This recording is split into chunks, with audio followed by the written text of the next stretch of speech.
Welcome to the bird media. నేను మీ పవన్ కృష్ణమూర్తి. ఒకసారి ఈ ఫోటోని చూడండి.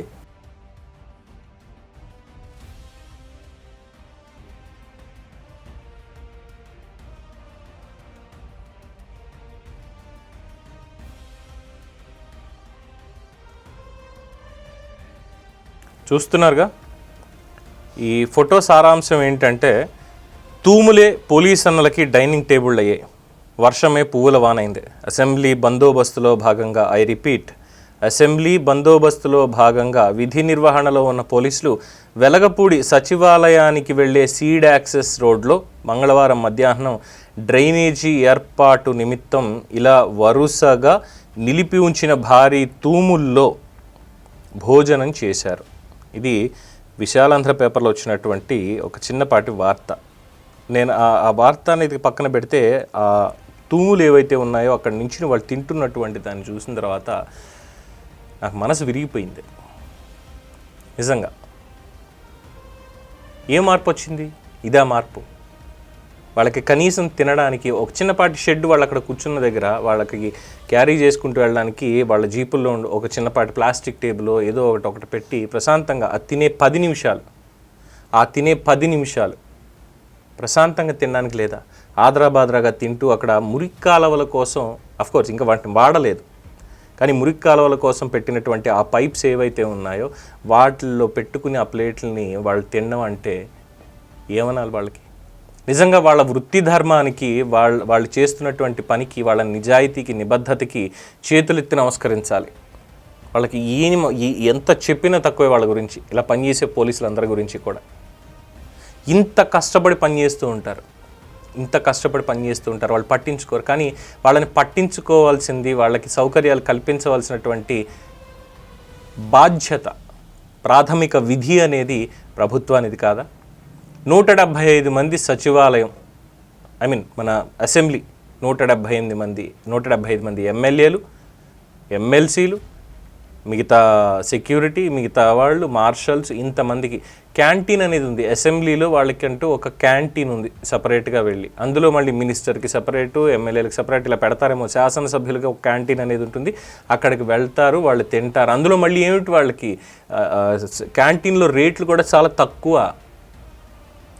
బయట చపాతీ మనం 10 రూపాయలు కొంటున్నామంటే వాళ్ళకి అక్కడ 2 రూపాయలు 3 రూపాయల చపాతీ. ఇలా ఉంటాయి క్యాంటీన్ రేట్లు అనేవి. సో చక్కగా ఏసీ, మినరల్ వాటర్, కూర్చోవడానికి టేబుల్స్, మంచి ప్లేట్లు, ఎక్కడికక్కడ కావాలంటే టీ తాగడానికి టీ, కాఫీ అంటే కాఫీ, ఇలా అన్ని సకల సౌకర్యాలు ఉన్నాయి. కానీ అసెంబ్లీ సమావేశాలు జరుగుతుంటే అక్కడ బందోబస్తు కోసం వచ్చారు. మరి లోపల మనం కూర్చుని మాట్లాడుకుంటాం, బయట ఎవరన్నా వచ్చి గొడవ చేస్తారేమో, వాళ్ళకి చేయకుండా ఉండడానికి సిబ్బంది ఉన్నారు. వీళ్ళకి లంచ్ టైంలో, అట్లీస్ట్ లంచ్ టైంలో తినడానికైనా కాస్త మనం ఇది చెయ్యాలి. బయట ఒక చిన్నపాటి షెడ్ కూడా మనం వేయలేమా? వాళ్ళు ఎందుకు నించోవాలి ఆ తూముల దగ్గర, సీడ్ యాక్సెస్ రోడ్లో? అక్కడ ఎందుకు వాళ్ళు నించోవాలి? అసలు భద్రత అనేటువంటి దానికి. అసెంబ్లీ సమావేశాలు జరుగుతున్నాయి, దండెత్తుకుని వచ్చేస్తారు ఎవరన్నా? దండెత్తుకు వస్తే అసెంబ్లీ ముందు అక్కడే 4 పీకితే కూర్చుంటారు. దానికి ఇలాగా వాళ్ళు కష్టపడాల్సినటువంటి అవసరం లేదుగా.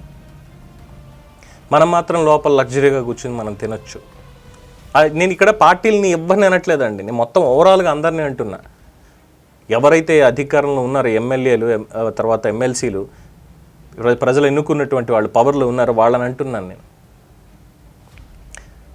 తెలీదా ఆ మాత్రం వాళ్ళకి ఇది కల్పించాలి అని?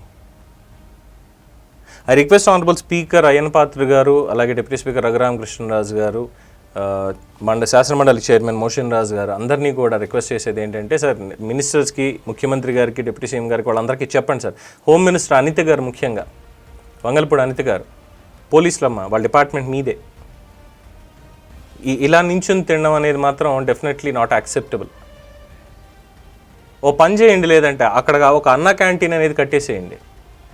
ఒక అన్న క్యాంటీన్ని ఈ పోలీస్ బందోబస్తు ఎక్కడ చేస్తారో కరెక్ట్గా వాళ్ళకి అసెంబ్లీకి ఫీజిబుల్ డిస్టెన్స్ ఉండేలా చూసి ఒక అన్న క్యాంటీన్ అక్కడ వాళ్ళకి పెట్టేసేయండి. వాళ్ళకి ఆ ఫెసిలిటీ అనేది, వాళ్ళు ఎక్కడి నుంచో పార్సల్స్ తెచ్చుకుని తూముల్లోనూ, లేదంటే రోడ్డు మీద కలవట్లోనూ, రోడ్డు పక్కన గడ్డిలోనూ పెట్టుకుని తినాల్సినటువంటి కర్మ వాళ్ళకైతే డెఫినెట్గా పట్టలేదు. They are not slaves. వాళ్ళు బానిసలు కాదు. చాలా గౌరవంగా పోటీ పరీక్షల్లో పోటీ పడి పోలీస్ ఉద్యోగానికి ఎంపికైనటువంటి వాళ్ళు, అన్యాపదేశంగా ఏదో వచ్చేసినటువంటి వాళ్ళు కాదు, వాళ్ళ బానిసలు అయితే కాదు. సో డెఫినెట్గా దీన్ని నేనైతే ఖండిస్తున్నాను. ఇంకా మార్పు రాకపోతే ఇంత ఫెసిలిటీస్ ఇవన్నీ ఏర్పాటు చేసుకుంటూ మనం చెప్పుకుంటూ ఇంకా ఇటువంటివి చూడాల్సి వస్తున్నందుకు నిజంగా చాలా చింతిస్తున్నాను. నేను చాలా చింతిస్తున్నాను. మీ కాన్వాయ్లో ఒక్కొక్క కారు తీసేయండి, పోతే పోయింది.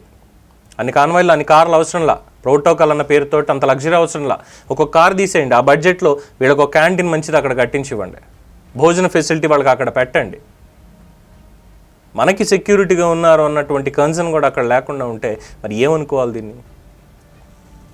సో డెఫినెట్గా దీని మీద ఒక యాక్షన్ తీసుకోవాలి. రేపన్న రోజు మళ్ళీ ఇటువంటి వార్త ఎక్కడా కనిపించడానికి వీలేదు. ఇన్ఫ్యాక్ట్ ఇంకా మాట్లాడితే ప్రభుత్వమే దీని మీద అధికారిక ప్రకటన ఒకటి విడుదల చేయాలి. ఇలా పోలీసులు ఇక్కడ తింటున్నారు, ఇది నచ్చలేదు, పబ్లిక్ కోప్పడుతున్నారు. సో పబ్లిక్ కోప్పడుతున్నారా లేదా అన్న విషయం పక్కన పెట్టి ఇది మా బాధ్యత, వాళ్ళకి ఈ ఫెసిలిటీస్ మేము కల్పించాలి అని చెప్పి ఖచ్చితంగా పెట్టండి. అండ్ ఇక్కడ కేవలం సచివాలయం దగ్గర మాత్రమే కాదండి, పోలీసులు ఎక్కడ విధులు నిర్వహిస్తున్నా, ఎక్కడ బందోబస్తుకు వెళ్తున్నా వాళ్ళు సగౌరవంగా ట్రీట్ చేయబడాలి.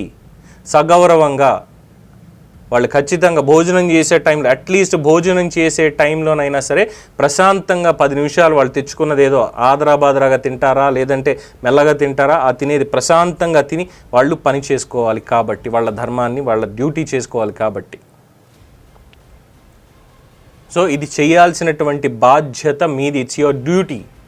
నేను రిక్వెస్ట్ చేయడం, కంప్లైంట్ చేయడం ఇవే ఉండవు ఇంకా ముందు. ఈసారి చూసామంటే అప్పుడు ఇవ్వాల్సిన టైటిల్ ఖచ్చితంగా ఈ ప్రభుత్వానికి, మొత్తం ఎమ్మెల్యేలు ఎంపీలు అందరికీ కూడా ఇవ్వడం జరుగుతుంది. ఈసారి రాజకీయ నాయకులు అనే వాళ్ళందరికీ చెప్తున్నటువంటి విషయం. మరి దీని మీద మీ అభిప్రాయాన్ని కామెంట్స్ రూపంలో తెలియచేయండి. చూస్తూనే ఉండండి ది బర్డ్ మీడియా. ఈ వీడియో కనుక మీకు నచ్చినట్టయితే లైక్ చేయండి, షేర్ చేయండి, సబ్స్క్రైబ్ చేయండి. అలాగే పక్కనే ఉన్న బెల్ ఐకాన్ని క్లిక్ చేయండి.